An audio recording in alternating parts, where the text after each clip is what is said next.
ಯುಗಾದಿ ಹಬ್ಬದ ಪ್ರಯುಕ್ತ ಪ್ರತಿ ವರ್ಷವೂ ಸಹ ಕೋಲಾರ ಜಿಲ್ಲೆಯ ಶ್ರೀನಿವಾಸಪುರ ಪಟ್ಟಣದ 14 ದೇವರ ಮೆರವಣಿಗೆಯನ್ನು ಬಹಳ ಅದ್ದೂರಿಯಾಗಿ ಸಂಭ್ರಮ ಸಡಗರದಿಂದ ಮಾಡಲಾಗುತ್ತಿದೆ. ಅದೇ ರೀತಿಯಾಗಿ ಈ ವರ್ಷವೂ ಸಹ ಬಹಳ ಅದ್ದೂರಿಯಾಗಿ ಸಂಭ್ರಮ ಸಡಗರದಿಂದ ಮೆರವಣಿಗೆ ಮಾಡಲಾಗುತ್ತಿದೆ. ದೇವರ ಮೆರವಣಿಗೆ ಕುರಿತು ಮಾತನಾಡಿದಂತಹ ಆಟೋ ಜಗದೀಶ್ ಹಾಗೂ ಚೌಡೇಶ್ವರಿ ಡಾಬಾ ಮಾಲೀಕ ಪ್ರಕಾಶ್, ವಿಶೇಷವಾಗಿ ನಲ್ಲಕಂಗಮ್ಮ ದೇವಿಯ ಸೇವಾ ಸಮಿತಿ ವತಿಯಿಂದ ನಲ್ಲಕಂಗಮ್ಮ ದೇವಿಗೆ ವಿಶೇಷ ಅಲಂಕಾರ ಹಾಗೂ ವಿವಿಧ ಕಲಾ ತಂಡಗಳೊಂದಿಗೆ ಬೆಳ್ಳಿ ರಥದ ಮೂಲಕ ಶ್ರೀ ಚೌಡೇಶ್ವರಿ ಅಮ್ಮನವರ ದೇವಾಲಯದ ಬಳಿ ಹೋಗಿ ಎಲ್ಲ ದೇವರಿಗೂ ಪೂಜೆಯನ್ನು ಸಲ್ಲಿಸಿ ನಂತರ ಪಟ್ಟಣದ ಪ್ರಮುಖ ಬೀದಿಗಳಲ್ಲಿ ವಿವಿಧ ಕಲಾ ತಂಡಗಳೊಂದಿಗೆ ಮೆರವಣಿಗೆ ಮಾಡಲಾಗುತ್ತದೆ. ವಿಶೇಷವಾಗಿ ನಲ್ಲಕಂಗಮ್ಮ ದೇವಿ ಬಹಳಷ್ಟು ಜನರಿಗೆ ನೆರವು ನೀಡಿದ್ದಾರೆ. ಇನ್ನು ಇಲ್ಲಿಗೆ ಬಂದಿರುವ ಎಲ್ಲರಿಗೂ ಧನ್ಯವಾದಗಳು. ಎಲ್ಲ ಭಕ್ತಾದಿಗಳು ಸಕಾಲಕ್ಕೆ ಮೆರವಣಿಗೆ ಸಮಯಕ್ಕೆ ಆಗಮಿಸಿ ದೇವರ ಕೃಪೆಗೆ ಪಾತ್ರರಾಗಿ ತೀರ್ಥ ಪ್ರಸಾದ ಸ್ವೀಕರಿಸಬೇಕು ಅಂತ ಮನವಿ ಮಾಡಿದ್ರು.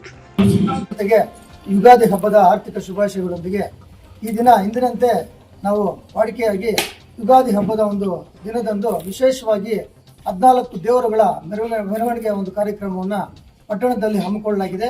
ಈ ಒಂದು ಕಾರ್ಯಕ್ರಮಕ್ಕೆ ವಿಶೇಷವಾಗಿ ನಮ್ಮ ಈ ನಲ್ಲಕಂಗಮ್ಮ ಸೇವಾ ಸಮಿತಿ ವತಿಯಿಂದ ಈ ದಿನ ಇಲ್ಲಿ ಒಂದು ಬೆಳ್ಳಿ ರಥದ ಒಂದು ಪಲ್ಲಕ್ಕಿ ಉತ್ಸವದೊಂದಿಗೆ ತಾಯಿಯನ್ನ ಮೆರವಣಿಗೆ ಮಾಡುವುದರ ಮುಖಾಂತರ ಈ ಒಂದು ಮೆರವಣಿಗೆ ತಾಯಿ ಚೌಡೇಶ್ವರಿ ದೇವಿಯ ಒಂದು ಆಲಯಕ್ಕೆ ತೆರಳಿ ಅಲ್ಲಿಂದ ಒಂದು ಪೂಜೆ ಎಲ್ಲ ದೇವರಿಗೂ ಪೂಜೆ ಮಾಡೋದ್ರ ಮುಖಾಂತರ ಪ್ರಮುಖವಾದಂತಹ ರಥಬೀದಿಗಳಲ್ಲಿ ತಾಯಿಯನ್ನ ಹಾಗೂ ಸಮಸ್ತ ಏನು ದೇವರುಗಳಿದ್ದಾರೆ 13-14 ದೇವರುಗಳು ಎಲ್ಲ ದೇವರುಗಳನ್ನು ಸಹ ನಾವು ವಿಜೃಂಭಣೆಯಿಂದ ಒಂದು ಡೊಳ್ಳು ಕುಣಿತ ಹಾಗೂ ತಮಟೆ ವಾದ್ಯಗಳ ಶಬ್ದಗಳೊಂದಿಗೆ ಪ್ರಮುಖ ರಥ ಬೀದಿಗಳಲ್ಲಿ MG ರಸ್ತೆಯ ಮುಖಾಂತರ ಮೆರವಣಿಗೆ ಮಾಡಿ ಬಾಲಾಂಜನೇಯ ಸ್ವಾಮಿ ದೇವಸ್ಥಾನದ ಬಳಿ ಬಂದು ನಂತರ ಅಲ್ಲಿ ಪೂಜೆ ಸಲ್ಲಿಸಿ ನಂತರ ಶಂಕರಮಠ ದೇವಾಲಯದಲ್ಲಿ ಈ ಒಂದು ಮೆರವಣಿಗೆ ಕಾರ್ಯಕ್ರಮವನ್ನು ಮುಕ್ತಾಯ ಮಾಡ್ತೀವಿ.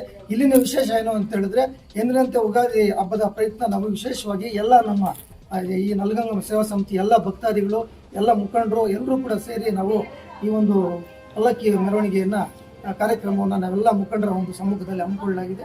ಈ ಒಂದು ಮೆರವಣಿಗೆ ಕಾರ್ಯಕ್ರಮಕ್ಕೆ ವಿಶೇಷವಾಗಿ ಎಲ್ಲರೂ ಕೂಡ ನೆರವನ್ನು ಒದಗಿಸಿ ಈ ಒಂದು ಕಾರ್ಯಕ್ರಮವನ್ನು ಮಾಡ್ತಾ ಇದ್ದೀವಿ.